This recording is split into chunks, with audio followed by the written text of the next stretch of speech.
신약 성경을 여는 마태복음은 어떤 복음서보다 구약과 유대인에 대한 이해가 깊은 성경입니다. 마태는 유대인이었는데요. 유대식 이름으로는 레위라는 이름으로 불렸던 사람입니다. 이 레위라는 이름은 흔히 사용된 이름은 아닙니다. 아마도 그의 가문이 레위 지파와 어떤 면에서든 관련이 있을 것으로 추론하는 근거가 되기도 합니다. 아무튼 마태의 배경은 고려하지 않는다 하더라도 그가 기록한 마태복음만 놓고 봐도 그가 구약 성경과 유대인의 전통에 대한 상당한 이해를 가지고 있었던 인물임을 알 수 있습니다. 그가 예수 이야기를 전개하는 방식은 아마도 독자들이 구약 성경에 대한 선이해를 가지고 있다는 전제 아래에서 기록되었고 그렇게 전달될 때 효과적입니다. 마태는 예수를 구약 예언의 성취자로 이해하고 있습니다. 그래서 관련된 구약 성경 구절을 계속 인용하고 있습니다. 예로부터 유대인들은 이 약속된 사람을 기름 부음 받은 자, 즉 메시아로 불렀는데 유대인들은 이 사람을 하나님께서 세우실 영원한 왕으로 여겼습니다. 이런 이유에서 마태복음에 묘사되는 예수의 모습은 하나님께서 세우신 왕의 이미지입니다. 책을 시작하면서 아브라함과 다윗의 계보를 잇는 족보를 먼저 제시하는 이유, 그리고 사건마다 말씀을 이루려 하심이라라는 해설을 첨가하는 이유, 그리고 전통적으로 유대인에게 권위를 갖는다는 다섯 묶음으로 예수의 이야기를 구성한 이유 등이 이 메시아에 대한 유대인들의 이해와 관련이 있습니다. 더불어 마태복음은 전체적인 서사 구조와 흐름을 손상시키지 않는 선에서 비슷한 주제나 메시지들을 한데 모아놓는 기술 방식, 즉 소위 집성문의 형식으로 내용을 구성하고 있습니다. 마태복음 안에는 대표적인 7가지 말씀 묶음을 찾을 수 있는데, 첫째, 5장부터 7장에 나오는 산상설교 묶음, 둘째, 8장부터 9장에 나오는 기적사건 묶음, 셋째, 10장에 묶여있는 파송설교 묶음, 넷째, 13장에 나오는 7가지 천국설교 묶음, 다섯 번째, 18장에 나오는 제자들의 삶에 대한 교훈을 담고 있는 제자설교 묶음, 여섯 번째, 23장에 나오는 위선자들에 대한 7가지의 경고, 끝으로 7번째, 24장과 25장에 나와 있는 종말 설교 묶음, 이 7가지가 대표적인 말씀 묶음들입니다. 이미 지난 시간 사복음서 개요 강의에서 보여드린 복음서의 서사구조 7마디를 큰 틀로 먼저 이해한 후에 위와 같은 마태복음의 특징들을 종합해 보면 마태복음 전체의 특징과 분위기들을 비교적 명료하게 이해하며 통독의 기쁨을 누릴 수 있을 거라고 생각합니다. 그러면 첫 번째 복음서 마태복음의 대략적인 줄거리를 그 책의 순서에 따라 한번 살펴볼까요? 지난 시간에 보여드린 복음서의 일반적인 이야기 구조 7마디 혹시 기억하고 계시나요? 서막, 준비, 초기 사역, 핵심 활동, 후기 사역, 순환, 그리고 부활입니다. 마태복음은 복음의 서막을 예수의 족보로 시작합니다. 특히 그 시작을 여는 첫 문장은 이 책의 성격과 주제를 압축적으로 표현하고 있습니다. 마태복음 1장 1절은 아브라함과 다윗의 자손 예수 그리스도의 계보라, 이렇게 시작합니다. 이 문장은 선포이고 유대인의 정체성을 대표하는 아브라함, 다윗, 그리고 자손과 계보라는 단어를 통해 이 이야기가 오래전부터 약속된 뿌리 깊은 사건임을 암시하고 있습니다. 선포와 같은 족보가 끝나자 비범했던 예수의 탄생 이야기가 기록되어 있고 요셉과 마리아의 가정이 하나님의 돌보심을 따라 나사렛에 정착하게 된 경위가 요약되어 있습니다. 이 또한 마태는 사건의 마디마디마다 성경의 약속을 이루는 것이었다는 해석을 덧붙이고 있습니다.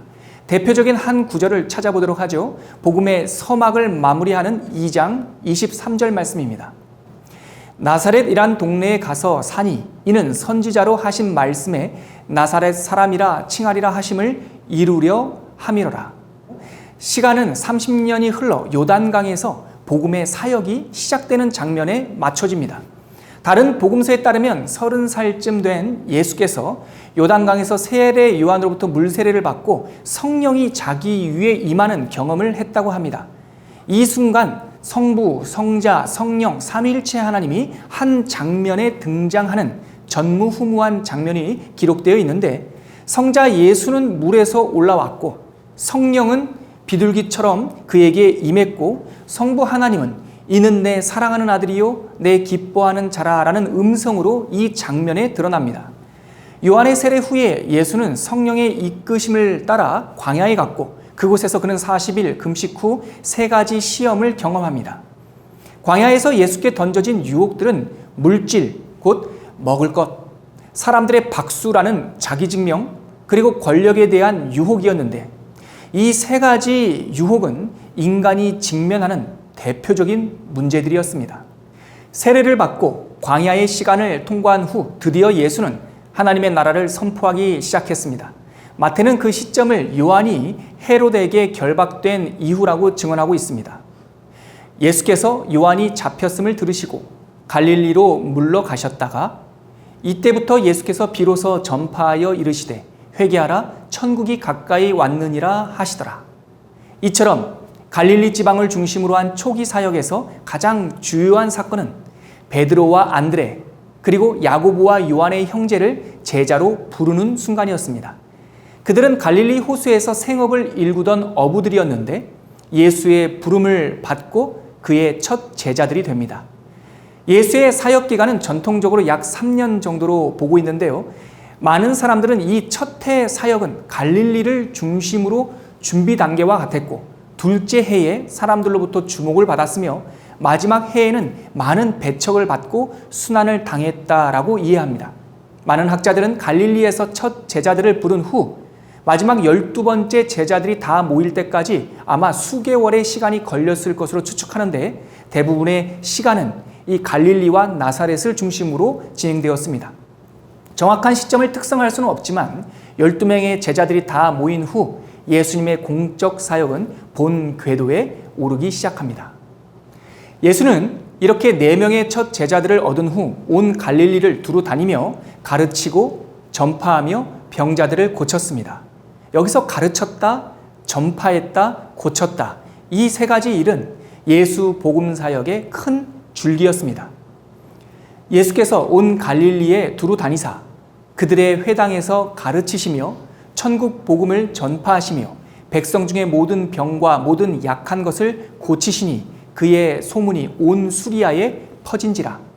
먼저 5장부터 이어지는 그 유명한 예수의 산상설교는 마태복음 첫 번째 묶음 메시지입니다. 이 첫 번째 묶음 5장부터 7장까지에 담긴 산상설교는 크게 복 있는 사람, 우리가 흔히 팔복이라고 말하는 그 내용입니다. 그리고 소금과 빛, 새로운 율법, 경건과 기도, 그리고 믿음 생활 이렇게 5가지 주제들이 담겨 있습니다. 산상설교를 마치고 예수의 치유 사건 묶음이 나옵니다.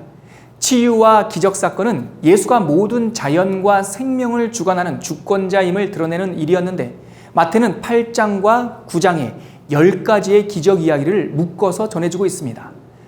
이렇게 표로 정리해 볼 수 있는 10가지 기적들은 유형별로 병 고치는 치유 기적, 악한 영을 내어 쫓는 축사 기적, 자연을 다스리는 자연 기적 등이었는데 이런 일들은 공통적으로 자신의 메시아적 권위가 무엇인지 드러내고 있습니다. 예수의 기적 사건 이후 마태는 12제자를 파송했던 일과 종교 지도자들과의 시비와 논쟁들 그리고 메시지의 핵심이었던 하나님 나라 곧 천국 비유 설교들을 역시 묶어서 소개하고 있습니다. 이렇게 설교와 기적, 논쟁과 비유를 통해 예수는 하나님의 나라를 전했습니다. 이 복음은 제자들을 통해 먼 곳까지 전해졌고 많은 사람들이 호기심을 갖고 예수께 나아오기도 했습니다. 전국적인 복음 전도 사역을 마친 후 13장에서 예수는 잠시 고향으로 돌아옵니다. 하지만 고향 주민들은 그를 환영하지 않았고 심지어 배척까지 했습니다. 고향에서 배척받는 예수의 모습은 앞으로 전개될 불신과 음모 그리고 예수의 고난을 예고하는 것이었고 후반부의 분위기를 암시하는 사건이었습니다. 군중들은 호기심에 예수를 따라다녔지만 자신들의 관심사 수준에서 벗어나지 못했고 심지어 제자들까지도 그토록 많은 시간을 함께 했건만 예수의 본질에 대해 여전히 무지했습니다. 예수는 이제 갈릴리를 떠나 구원 사역을 완성할 예루살렘으로 향합니다. 그 길 위에서 예수는 짧은 강론을 통해 제자도와 하나님 나라의 원리들에 대해 길에서 만나는 사람들을 통해서 증거해 주셨습니다. 이 짧은 시간 속에서도 예수는 가르치고 전파하고 고치는 일을 멈추지 않았습니다. 예루살렘으로 가는 길 위에서 그는 하나님 나라를 비유로 전파했고 생명과 부활의 원리를 가르쳤고 예루살렘에 도착하기 전 마지막 관문인 여리고에서는 앞을 보지 못하는 2명의 맹인을 치유했습니다. 그는 전제와 같이 마지막 진액 한 방울까지 하나님 나라 복음을 위해 부어드리고 있었습니다. 예수께서 예루살렘에 도착한 때는 마지막 유월절 주간이었습니다. 드디어 때는 찾아왔고 예수는 예루살렘에 입성합니다. 그가 도성에 들어올 때 많은 사람이 나와 예수를 환영했습니다. 그는 스가랴의 예언처럼 나귀 새끼를 타고 입성했고 많은 사람들은 호산나 다윗의 이름으로 오시는 이여라고 소리를 높여 불렀습니다. 공적 생의 마지막 주간 입성 후 이튿날 예수는 복음을 가로막는 종교 지도자들과 논쟁하며 위선적인 그들의 모습을 보여주는 3가지 긴 비유를 말씀하셨는데 우리가 잘 아는 2 아들의 비유, 악한 포도원 농부의 비유, 혼인잔치의 비유가 바로 그 비유 설교입니다. 이 비유에는 하나님께 순종하는 태도란 무엇인가? 유대인들의 영적 타락의 본질은 무엇인가? 그리고 마지막 때를 준비하는 자세가 무엇인지에 대해서 우리에게 선명하게 가르쳐주고 있습니다. 예수의 3가지 비유가 끝나고 바로 성전 논쟁이 시작됩니다. 바리새인과 서기관 그리고 헤롯 당원들은 어떻게 하면 예수를 함정에 빠뜨릴 수 있을지 머리를 맞댔습니다. 유대인들이 준비한 질문은 3가지 어떻게 대답해도 함정에 빠지는 딜레마 질문이었습니다. 로마의 납세 문제, 부활 논쟁, 가장 큰 계명 이 3가지 질문을 통해서 유대인들은 예수를 함정에 빠뜨리고자 했습니다. 그러나 예수님께서는 지혜롭게 대답하셨고 이러한 답변을 통해 예수는 자신의 참된 신분과 하나님 나라의 본질을 더욱더 잘 드러내셨습니다. 이어서 마태는 논쟁의 상대였던 당시 유대 지도자들의 외식과 위선을 드러내는 예수님의 질책을 길게 소개하고 있습니다. 23장에 이러한 질책들이 담겨 있는데 7가지 화 있을진저라고 하는 반복구를 통해서 예수는 그들의 깊은 곳에 있었던 외식과 거짓 그리고 위선들을 드러내고 있습니다. 잠시 설명했던 7가지 가르침과 논쟁들은 이렇게 정리해 볼 수 있습니다. 첫째, 2 아들의 비유가 있었고요. 그 다음에 포도원 농부의 비유, 혼인잔치의 비유, 로마에 대한 납세 논쟁, 부활 논쟁, 그리고 가장 큰 계명, 그리스도와 다윗과의 관계, 이것이 후반부의 예수의 가르침이었습니다. 이런 논쟁들과 예수의 꾸지람이 있은 후 마태는 마지막 날의 징조에 대한 자세한 내용들을 기록하고 있는데 마태복음 24장에 나오는 이 설교는 마태복음 5가지 설교 묶음 가운데 마지막 묶음이면서 감난산에서 전해졌기 때문에 흔히 감남산 강화라고도 부릅니다. 이 내용들은 종말에 대한 메시지가 담겨 있기 때문에 다른 사람들은 종말 설교라고도 부릅니다.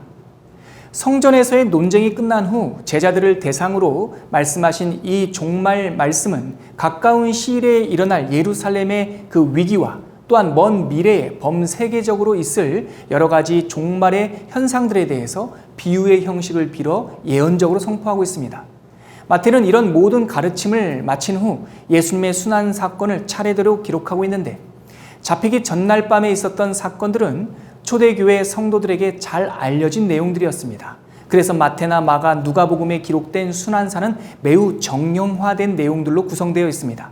예수는 유월절과 그때 있었던 성만찬, 그리고 겟세마네에서의 비탄기도, 예수의 체포와 재판, 그리고 순환과 십자가, 이러한 내용들이 정형화된 순환사의 패턴이고 이 사건들이 있은 후 십자가에서 숨을 거둡니다.